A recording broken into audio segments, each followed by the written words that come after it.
Vote आपके जिसको देना चाहते उसी को पढ़ रहे हैं नहीं पढ़ रहे हैं, ये ईवीएम तय करेगा।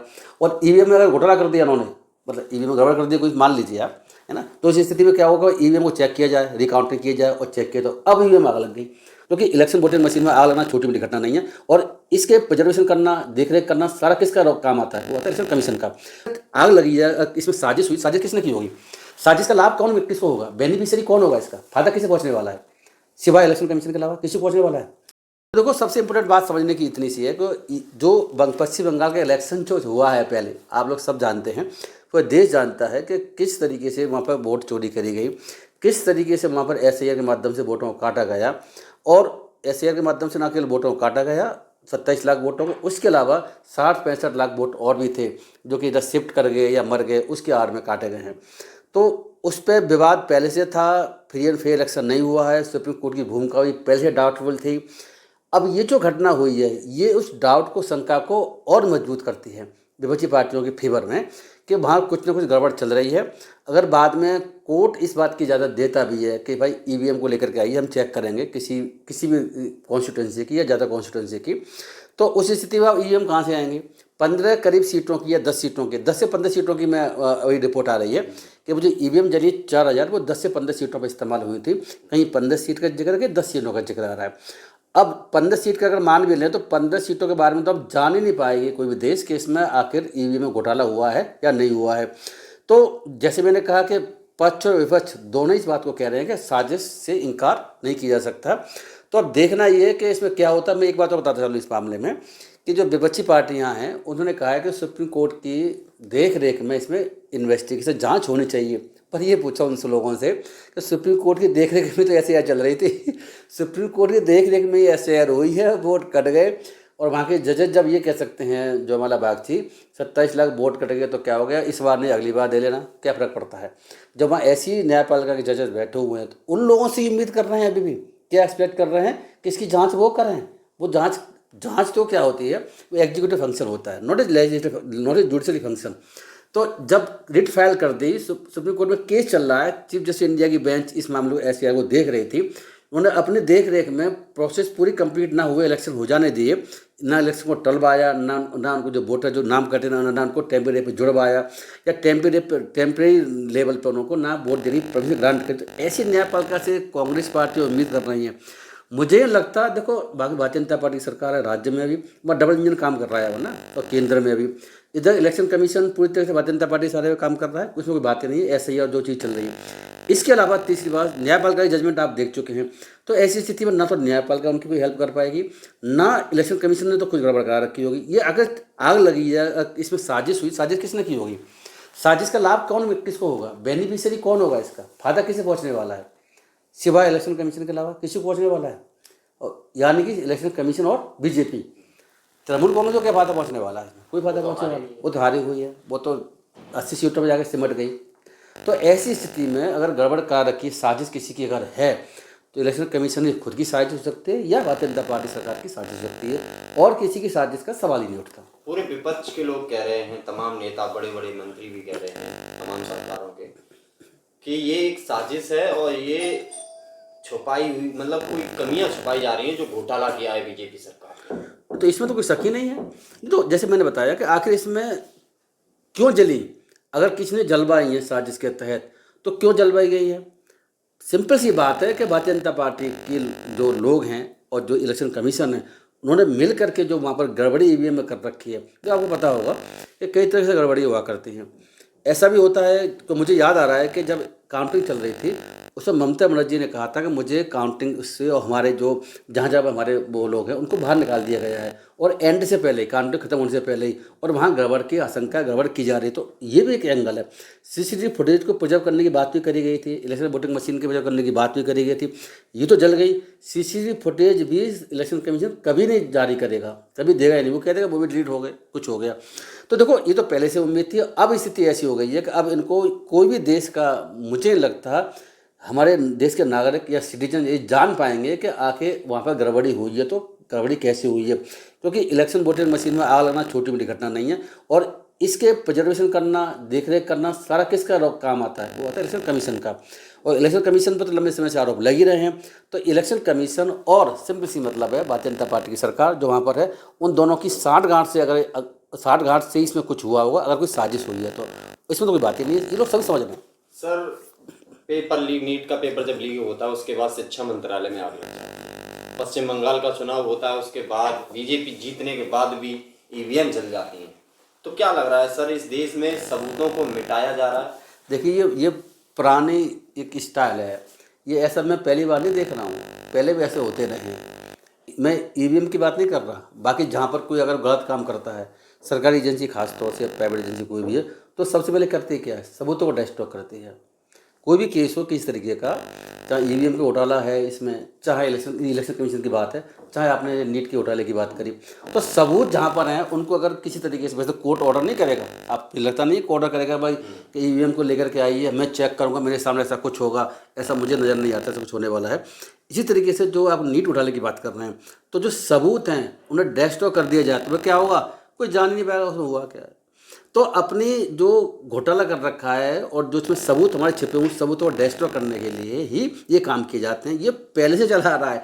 तो भारतीय जनता पार्टी सरकार भी, इलेक्शन कमीशन भी उसी चीज़ों को दोबारा से करने की कोशिश कर रहा है।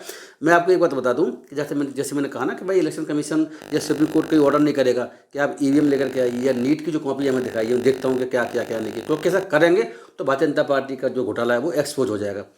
वो नहीं चाहते एक्सपोज हो। लेकिन मैं एक बात जरूर बता चलूँ कि मद्रास हाई कोर्ट की इसमें तारीफ करूँगा। आप लोगों ने भी सुना होगा, देश ने भी सुन चुके हैं। अब से 4-5 दिन पहले जजमेंट आया था, उसमें हुआ ये था कि मद्रास तमिलनाडु में, ये 2010 साल पहले की घटना है कि डीएमके का कैंडिडेट हार गया था एआईडीएमके की पार्टी से, 44 वोटों का कुछ इशू था। उसमें डीएमके पार्टी ने हाई कोर्ट में इलेक्शन पिटीशन फाइल करने के बाद में हाई कोर्ट ने माने ऑर्डर ये कर दिया कि जो 44 वोटों का कुछ घोटाले वाली बात थी, उनको हम हाई कोर्ट अपनी देख रेख में, और रजिस्ट्रार जनरल हाई कोर्ट का होता है, उसकी देख रेख में, उसकी गाइडेंस में ही दोबारा काउंटिंग होगी। तो दूसरी पार्टी के कैंडिडेट ने क्या किया, वो तुरंत भागकर सुप्रीम कोर्ट चला गया। ये काउंटिंग होगी दोबारा से तो क्या होगा, जो फर्जीवाड़ा कर रखा है इलेक्शन कमीशन ने और एआईडीएम की सरकार पार्टी ने उस वक्त, वो उजागर हो जाएगा। एक सीट की बात थी ये। तो वो नेक्स्ट उसी दिन सेम डे सुप्रीम कोर्ट पहुंच गया, और नेक्स्ट डे सुप्रीम कोर्ट ने क्या किया, सुप्रीम कोर्ट ने कह दिया काउंटिंग तो कर सकते हैं लेकिन रिजल्ट डिक्लेयर नहीं करेंगे। और आपको ये पता होगा कि विधानसभा का कार्यकाल 5 साल होता है, लोकसभा का 5 साल होता है। तो अब 5 साल तक जजमेंट ना आए तब क्या होगा? अगर बाद में जजमेंट आता तो उसको कोई फ़ायदा तो होगा नहीं, क्योंकि वो तो 5 साल पूरे काट लिया है। जिसने वो एमएलए बन गया, एआईडीएमके का जो एमएलए बन गया था घोटाला करके ईसी के साथ मिल करके, उस स्थिति में क्या हुआ, 5 साल के बाद जजमेंट आएगा तो उसका कोई मतलब नहीं है। तो इस केस में हुआ ये कि जब हाई कोर्ट ने ऑर्डर कर दिया था कि काउंटिंग भी हमारे सामने हो दोबारा से, तो वो हाई कोर्ट ने कहा काउंटिंग कर लीजिए लेकिन रिजल्ट डिक्लेयर नहीं करें। 6 साल तक सुप्रीम कोर्ट केस को दबा के बैठा रहा और स्टे रहा उस पर। काउंटिंग हो गई और पता चलेगा 6 साल पहले कि कौन जीत गया और कौन हार गया। उल्टा हुआ था उसमें, जो हारा था वो जीता घोषित किया गया था, और जो जीत गया था वो हरा घोषित किया गया। लेकिन वो घोषित करने की रोक लगा दी सुप्रीम कोर्ट। 6 साल तक केस को पेंडिंग रखा, कुछ नहीं किया सुप्रीम कोर्ट ने। फिर क्या किया, इसी अप्रैल में, जिस साल 2026 में अप्रैल में, वो सुप्रीम कोर्ट ने कहा कि भाई इस केस को जाओ, अब हाईकोर्ट ही तय करेगा। तो उसने केस को वापस कर दिया हाईकोर्ट के पास में, फिर रोक लगा दी कि हाईकोर्ट ही तय करे। हाईकोर्ट ने इसमें सुप्रीम कोर्ट के खिलाफ ऑर्डर लिखा है। ये मैं पहला ऐसा केस देख रहा हूँ, 2 केस मैं देख चुका हूँ अभी फिलहाल पिछले कुछ दिनों में, कि मद्रास हाई कोर्ट ने सुप्रीम कोर्ट के खिलाफ डांट लगाई है कि आपने ये क्या कर दिया। इतने लंबे समय तक आप लेके बैठे रहे, और जिसकी वजह से कि अगर आप स्टे नहीं करते या डिसाइड कर देते तो वो जो कैंडिडेट जो जीता हुआ, जो हरा दिया गया था, फैसला हो जाता। तो इसलिए डेमोक्रेसी के खिलाफ है इस तरीके के डिले करना। तो सुप्रीम कोर्ट को हाई कोर्ट ही डांट रहा है, ऐसी देश में स्थिति बन गई है। तो ये जो केस है खास तौर से, इस केस में भी मुझे ये लगता कि जो मशीन जल गई है, ईवीएम मशीन है, जैसे कांग्रेस पार्टी और बाकी पार्टियां कह रही है, टीएमसी कह रही है कि सुप्रीम कोर्ट की देख रेख में इंक्वायरी हो। अब इंक्वायरी करा लीजिए। अब बीजेपी के खिलाफ कुछ मामला होगा, इलेक्शन कमीशन के खिलाफ कुछ सबूत मिलेंगे तो वो कभी रिपोर्ट फेवर बनी जाएगी, मुझे ऐसी पूरी उम्मीद है। सर सरकार और चुनाव आयोग कहता है कि सुरक्षित ईवीएम मशीन है, बैलेट पेपर को वो खारिज कर चुके हैं, सिर्फ ईवीएम को सुरक्षित बताते हैं, वोटिंग मशीन। तो सर क्या लग रहा है कि जब सुरक्षित, सरकार के द्वारा चुनी हुई चीज सुरक्षित नहीं है, वो भी सरकारी दफ्तरों में, तो फिर वोट तो वैसे भी सुरक्षित नहीं है सर। आए दिन वोट काटे जा रहे हैं एसआईआर के जरिए, तो जनता का तो अधिकार पूरी तरह से समाप्त हो जाता है। देखिए आप ये समझ लीजिए ना कि SIR के माध्यम से पहले तो वोट ही काटे जा रहे हैं, और अगर वोट देने कोई जा रहा है तो क्या करते हैं कि धमका के भगा देते हैं। आपने यूपी में देखा होगा, कई जगह देखा होगा, मुस्लिम इलाकों में पुलिस ही उनको वोट देने नहीं जाने देती है। आपने वीडियो वायरल देखा होगा, आपको याद होगा ना। तो वोट देने से वंचित किया जा रहा है। अगर वोट देने चले भी गए आपके, तो वोट आपके जिसको देना चाहते उसी को पड़ रहे हैं नहीं पड़ रहे हैं, ये EVM तय करेगा। और EVM में अगर घोटाला कर दिया उन्होंने, मतलब EVM में गड़बड़ कर दी कोई, मान लीजिए आप, है ना, तो इस स्थिति में क्या होगा, EVM को चेक किया जाए, रिकाउंटिंग किया जाए और चेक किया, तो अब EVM आग लग गई। तो हर तरीके से हर स्टेज टू स्टेज सरकार और इलेक्शन कमीशन कोशिश कर रहे हैं कि हमारा घोटाला बाहर नहीं आ पाए और हम जो गड़बड़ कर रहे हैं वो जनता के सामने कभी जाहिर होना पाए। आपने कहा कि EVM सबसे जो है सुरक्षित इलेक्शन कराने, ये सब बेकार की बात है, क्योंकि पूरे वर्ल्ड में देखिए कि ज़्यादातर EVM का इस्तेमाल नहीं होता है। जहाँ होता था वहाँ भी बंद कर दिया गया है, अमेरिका कई स्टेटों में। और तो इस स्थिति में EVM को देखो, इलेक्ट्रॉनिक वोटिंग मशीन, इलेक्ट्रॉनिक। अब आप मोबाइल में देखते होंगे, अपने में मोबाइल का डेली अपडेट आती रहती है, कभी किसी को इलेक्ट्रिक वोटिंग मशीन है। मुझे तो पता है, मैं आपको बता दूं, जैसे गाड़ी होती है, आपने घटना सुनी होगी कि अभी से 4 साल पहले की बात है कि हमारे जो एयरपोर्ट पर कोई भी प्लेन उतर नहीं पा रहा था। क्यों? कि जो प्लेन को जो डायरेक्शन पास की जाती है, that was hijacked by the America other agency. क्यों? वो इलेक्ट्रॉनिक सिस्टम है, वो वहाँ से गवर्न हो रहा है। तो उस स्थिति में वो चाहें तो कभी रोक सकते। मुझे तो इतनी जानकारी है, जो आप चाबी इस्तेमाल करते हैं ना, कौन चाबी गाड़ी की, जो ऑटो वाली, उसमें भी जो है वो गड़बड़ हो सकती है। अगर जहाँ से कंपनी चाबी बनाई है, अमेरिका ने, चाइना ने, किसी और कंपनी ने, उस स्थिति में क्या होगा, अगर वो उसमें वायरस डाल दे तो आपकी गाड़ी खुलेगी भी नहीं, कंट्रोल कर सकता वहाँ से। तो इलेक्ट्रिक वोटिंग मशीन में हमारे इलेक्शन कमीशन हमेशा कहता रहा है कि इसमें बाहर से कंट्रोल नहीं हो सकता, लेकिन मुझे डाउट है बाहर से ना हो सकता तो अंदर से तो हो सकता है। जिन IAS ऑफिसर की सुरक्षा में इलेक्शन कमीशन के जो इंचार्ज होते हैं जिले लेवल पर, DM जो होता है वो उसका जिले लेवल इंचार्ज इलेक्शन ऑफिसर होता है। तो वो लोग, आप क्या समझ रहे हैं, इस देश के जितने भी IAS ऑफिसर्स हैं, मुझे इसमें कहने में कोई झिझक नहीं है, कोई भी मुझे गुरेज नहीं है, 90% से ज़्यादा करप्ट बैठे हुए हैं।